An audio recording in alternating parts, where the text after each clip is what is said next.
Hello viewers, এই যে দেখতে পাচ্ছেন কচু শাক, এটা সবাই চিনেন। বাংলাদেশি যারা অন্যান্য দেশের মানুষজন অবশ্যই চেনে, তো আমরা কচু শাক হিসেবেই চিনি। এই হচ্ছে কচু শাক, আমি কানাডার মন্ট্রিয়াল থেকে কিনেছি। প্রচণ্ড দাম এখানে। অন্যান্য দিন তো মানে পাওয়াই যায় না, পেলে আর মিস করি না কিনতে, যদিও অনেক দাম, কিন্তু যেহেতু পছন্দের সেহেতু যতই দাম হোক কিনে ফেলি। তো এর আগে দেখা গেছে 4-5টা পাতা থাকে, এরকম থাকে, 5-6টা ডগা ওরকম। তো আজকে বেশ অনেকগুলোই একসাথে পেয়ে গিয়েছি। এটা দেখতে পাচ্ছেন $14.93, এবং উইথ ট্যাক্স এটা আরও যেন কত এসেছে ভুলে গেছি,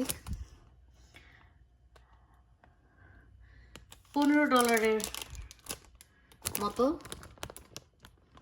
এখানে 1500 করতেছে, যাক ভুলে গেছি, $15-16 মতো, রাইট। এখন এই আপনার দেখতে পাচ্ছেন, এই কচু শাক।